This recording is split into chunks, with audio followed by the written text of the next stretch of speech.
Good morning, students.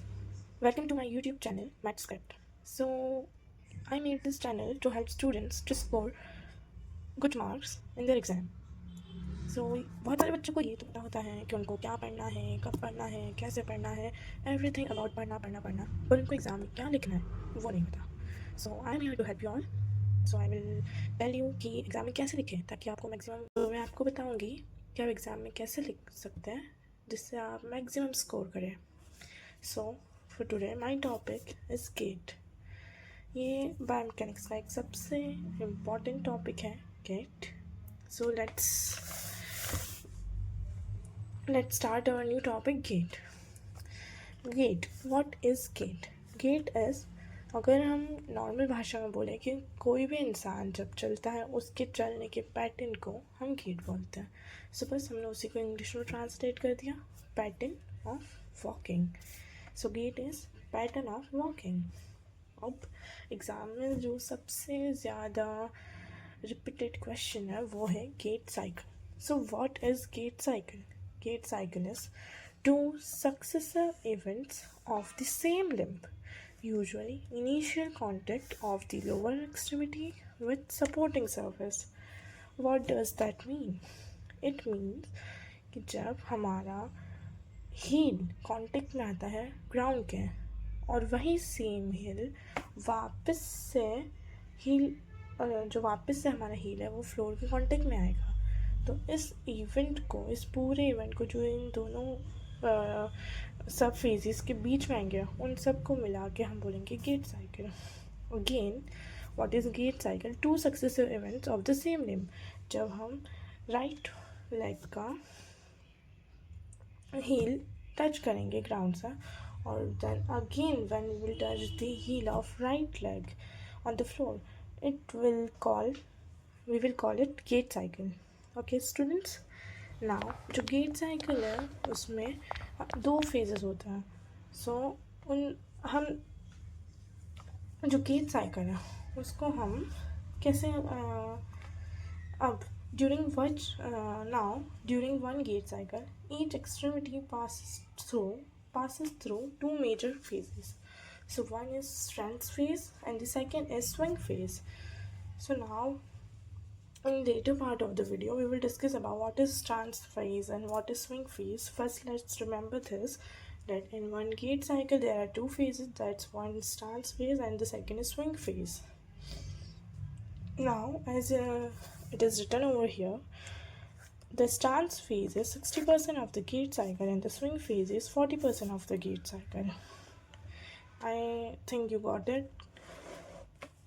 अब जब आपके पैर जब आपने आपको एक वीडियो ऊपर चलती हुई दिख रही होगी कि जब एक राइट लेग का हील टच होता है ग्राउंड पर तब लेफ्ट लेग का टो ऑफ होने वाला होता है.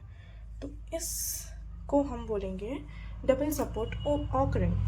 तो जब पूरे गेट साइकिल में डबल सपोर्ट होता है, जब डबल सपोर्ट हम किसको बोलेंगे? दोनों पैरों का सपोर्ट होगा. जब दोनों पैरों का सपोर्ट होगा तो उस phase of the gait cycle को हम बोलेंगे डबल सपोर्ट ऑकरिंग. और वो होता है एक गेट साइकिल में 2 बार. Okay, now the third thing is events. Now जो हमने ऊपर पढ़ा था कि एक गेट साइकिल में 2 मेजर फेजेस है. तो क्या मेजर फेजेस है?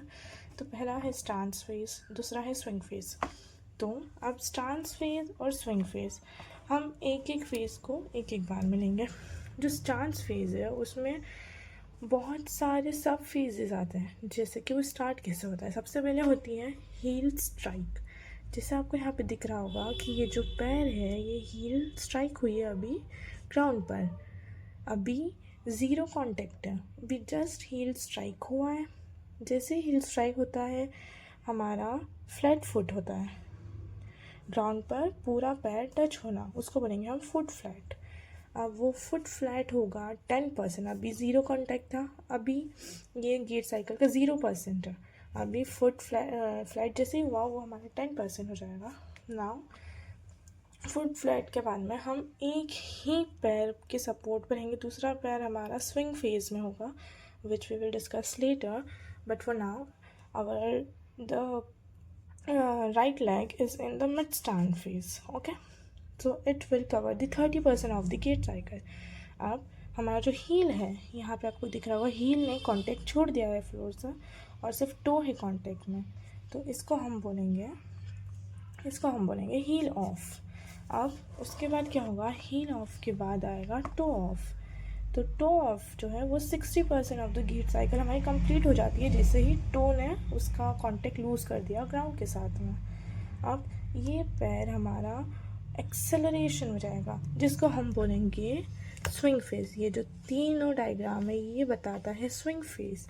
सो क्या होगा कि टो ऑफ हुआ, अब हमारा पैर एक्सेलरेशन में जाएगा, फिर मिड स्विंग में जाएगा और डी एक्सेलरेट होगा। डी एक्सेलरेट मीन्स व्हाट, कि वापस से हील स्ट्राइक होने वाला है, मतलब कि ये हमारा गेट साइकिल कंप्लीट होने वाला है और यहाँ हो जाएगी हमारी 100% गेट साइकिल कंप्लीट।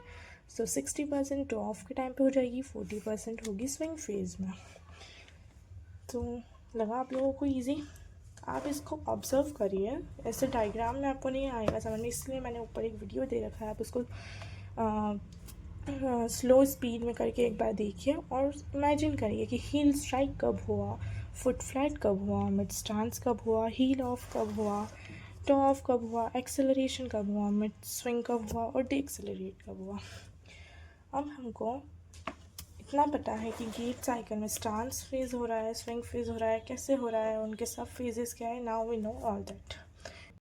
अब हमने गेट साइकिल को पढ़ लिया, तो उसके अंदर आप चैप्टर खोलेंगे तो आपको मिलेंगी कुछ गेट टर्मिनोलॉजीज जो कि एग्जाम में बहुत बार पूछी जाती है कि बताइए पैरामीटर्स ऑफ गेट और गेट टर्मिनोलॉजीज।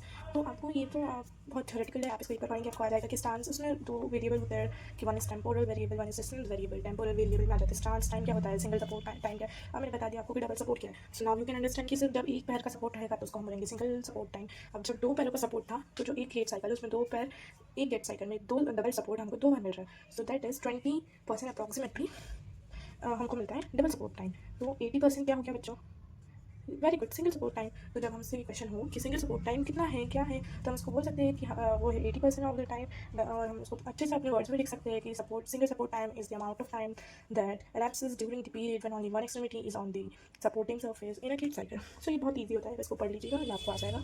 बहुत सारे इसमें टर्मिनोलॉजीज है, स्टांस टाइम है, सिंगल सपोर्ट टाइम है, डबल सपोर्ट टाइम है, स्ट्राइड लेंथ है, कैडेंस है, एवरीथिंग इज देयर। दूसरा है डिस्टेंस वेरिएबल, तो डिस्टेंस वेरिएबल में आ जाता है step duration, step width, degree of toe out, then stride duration, step length, everything.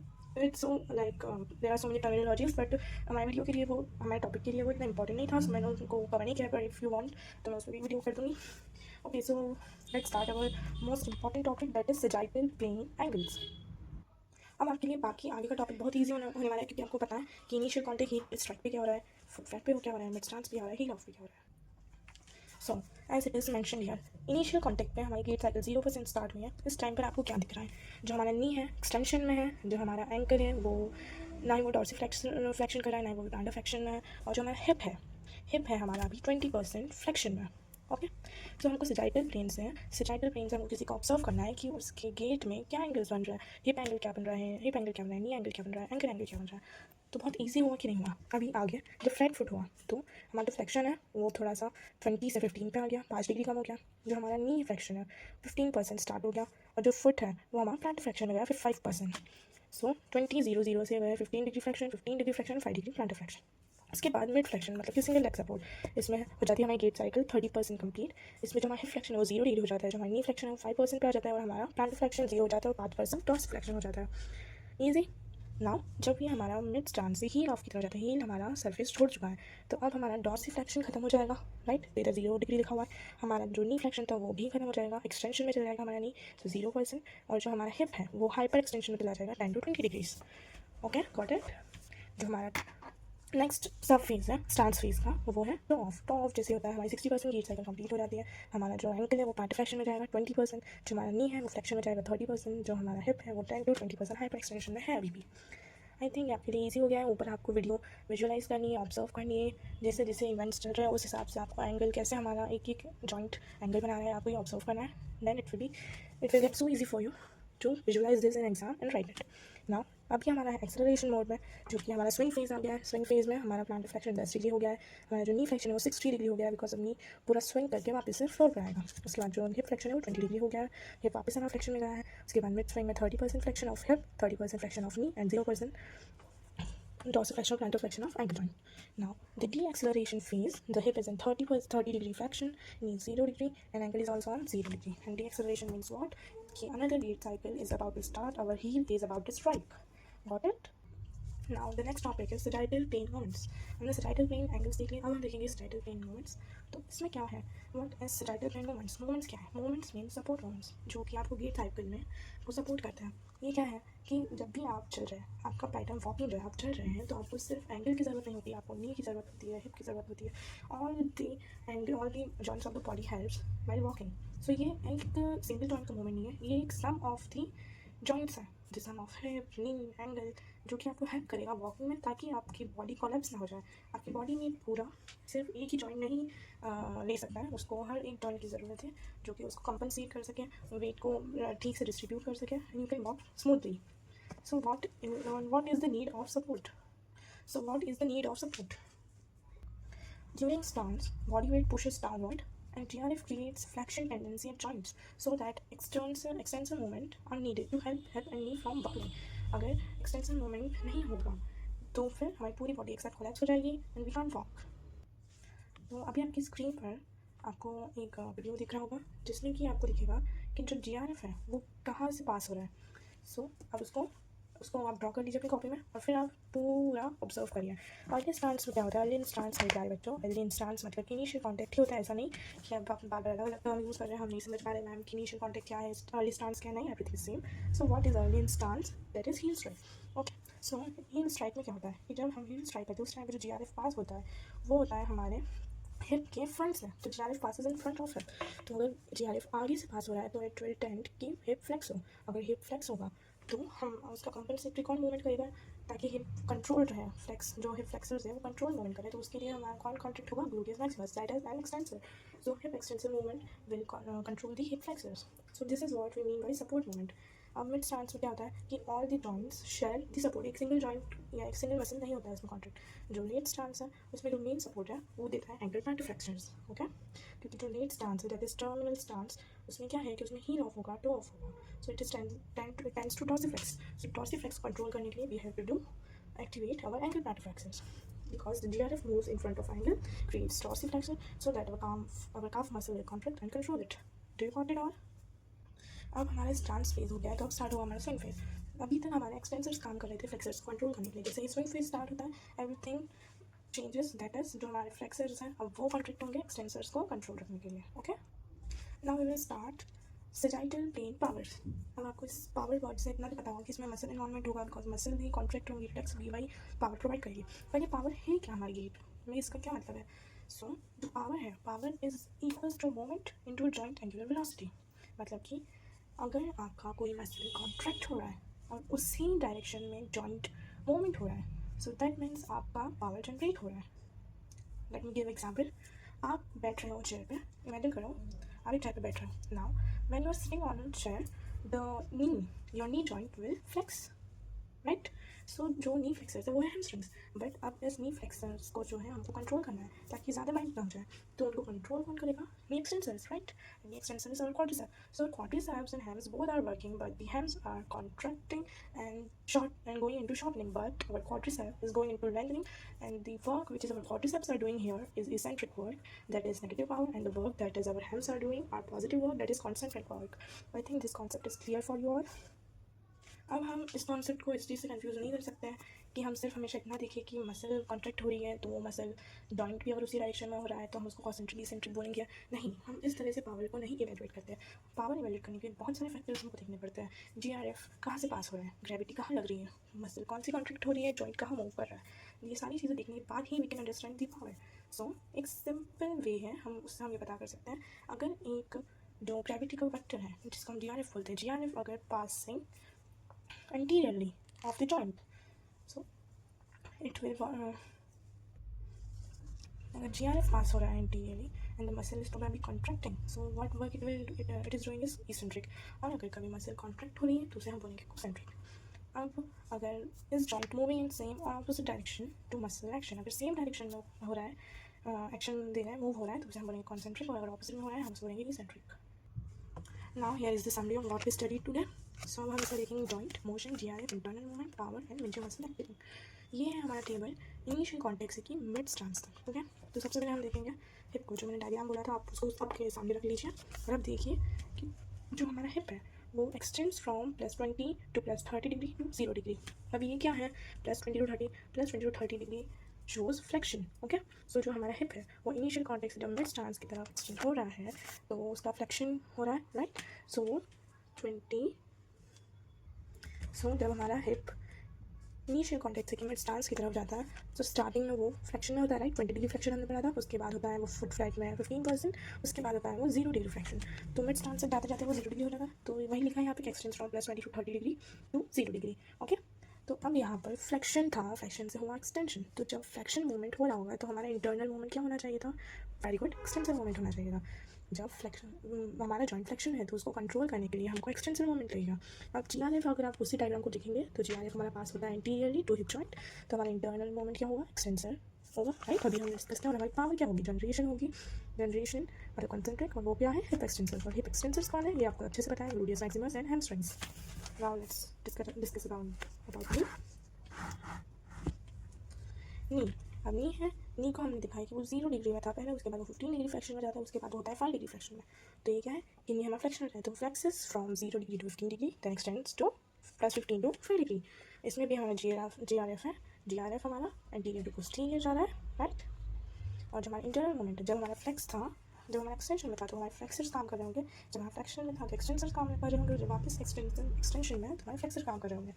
इस दौरान हमारा जनरेशन होगा, राइट. और जनरेशन क्या होगा, अगर फ्लेक्सर्स काम कर रहे हैं तो उस टाइम हमारा जनरेशन, क्योंकि GRF हमारा इंटीरियर पास हो रहा है, इंटीरियर टू पोस्टीरियर जा रहा है, पोस्टीरियर अभी, तो हमको नी फ्लेक्सर्स की ज़रूरत है. जो भी हमने डिस्कस किया पीछे पावर में. तो जनरेशन कौन कर रहा है, नी फ्लेक्सर्स. एब्सॉर्प्शन कौन कर रहा है, नी extensors.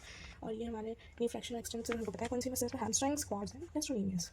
Okay, any doubt till now. Ankle. Ankle जो है हमारा वो पहले 0 डिग्री में था, उसके बाद वो आया 5 डिग्री प्लांटर फ्लेक्शन, उसके बाद वो आया 5 डिग्री डॉर्सल फ्लेक्शन में. तो plantar flexion from 0 degree to 5 degree then dorsal flexion to 5 degree. हमारा GRF वो पोस्टीरियर टू इंटीरियर आ रहा है, राइट. और जो हमारा इंटरनल मूवमेंट होगा, अगर प्लांटर फ्लेक्स हो रहा है उस टाइम पे तो हमारा इंटरनल मूवमेंट क्या होगा, डॉर्सल फ्लेक्शन. जब डॉर्सल फ्लेक्शन है तो हमारा इंटरनल मूवमेंट होगा प्लांटर फ्लेक्शन. इस दौरान हमारा जो GRF है वो आगे है, एंकल से आगे है. मतलब कि जो डॉर्सल फ्लेक्स हो रहा है वो हमारे tibialis एंटीरियर की वजह से नहीं हो रहा है, डॉर्सल फ्लेक्स हो रहा है GRF की वजह से, ग्रेविटी की वजह से. तो जो हमारा एब्सॉर्प्शन होगा वो होगी डॉर्सल फ्लेक्शन. तो जनरेशन होगी प्लांटर फ्लेक्शन करेगी ऑफ कोर्स. तो प्लांटर फ्लेक्शनर्स ना प्लांट हमारी मेजर मसल जो इन्वॉल्व है कौन सी है, tibialis anterior, soleus and gastrocnemius. I hope you all understand that. Now we will go from mid stance to top. इसमें भी सेम है. हिप होगा, सबसे पहले हम हिप को देखेंगे मिड स्टांस से टॉप करते हुए. सो जो हमारा हिप है वो extend from 0 degree to -20 degree. Mid stance में हमारा हिप 0 डिग्री फ्लेक्शन में, उसके बाद वो आएगा 20 डिग्री एक्सटेंशन में, और उसके बाद हो जाएगा फ्लेक्शन मोमेंट, उसका इंटरनल मोमेंट स्टार्ट हो जाएगा. सो जब हमारा -20 डिग्री लिखा उसका मतलब होता है कि वो हमारा एक्सटेंशन में जा रहा है. तो उसका जो GRF है वो हमारा भी पोस्टीरियर चले गया है, और वो पोस्टीरियर चले गया है. तो जो हमारा इंटरनल मोमेंट हुआ वो हमको फ्लेक्शन करवाना है, क्योंकि पोस्टीरियर में GRF मतलब it will tend to extend but we have to control it, so we will do flexion. Understood. Now the power is absorption, that is flexion. Generation is also flexion. और flexion में हमारी कौन सी मसल्स हमको काम आती है, इलियस ऑफ एंड फ्लेक्टिस femoris. Very good. Now knee from +5 degree extend, then 2 degree, then flex +45 degree. अब जो हमारा नी है मिड स्टांस में वो अभी 5 डिग्री फ्लेक्शन में, उसके बाद वो 0 डिग्री होगा, एक्सटेंड होगा वो क्योंकि थोड़ा, और उसके बाद वापस से हम स्विंग फेज में एंटर करेगा, डेट इज एक्सेलरेट होगा वो. जब तो एक्सेलरेट होगा तो वो 30 डिग्री फ्लेक्शन में जाएगा. अब हमको यहाँ पर इंटरनल मूवमेंट हम देख सकते हैं, जब वो एक्सटेंड हो रहा है तो हमको फ्लेक्सर्स इंटरनल मूवमेंट की जरूरत है. जब वो फ्लेक्स होगा 45 डिग्री अराउंड जाएगा तो हमको इंटरनल मूवमेंट किसकी जरूरत है, एक्सटेंसर्स की. GRF पोस्टीरियरली पास हो रहा है, दैट इज कि वो उसको फ्लेक्स करेगा. So we knee flexors, generation of energy के लिए. I think you all understood this concept of extensor generation absorption of power. और जो मसल्स हमको यूज़ होती है एक्सटेंड करने में और फ्लेक्स करने में, vastus then gastrocnemius then rectus femoris. Now the last one is ankle. तो जो हमारा एंकल है वो मिड स्टांस से जब टू ऑफ की तरफ जाता है तो हमारा एंकल है 5 डिग्री डॉर्सल फ्लेक्शन में. अब इसका जो GRF है वो एंटीरियरली पास हो रहा है, तो हमको इंटरनल मोमेंट क्या लगेगा, yes of course planter flexion. और प्लांटर फ्लेक्शन हो रहा है तो हमारी जनरेशन कौन करेगा पावर की, ऑफ कोर्स प्लांटर फ्लेक्शन, क्योंकि मसल की वजह से नहीं हो रहा है, ये हो रहा है GRF के पास की वजह से. और जो मसल हमको काम आएगी वो कौन है, soleus and gastrocnemius. So that's all for today, student, and I hope you like this video. And if there are any suggestions, you can comment, and please tell me what are the other topics you all want to study, so I will upload it. Thank you. Like, share and subscribe my channel. Bye bye.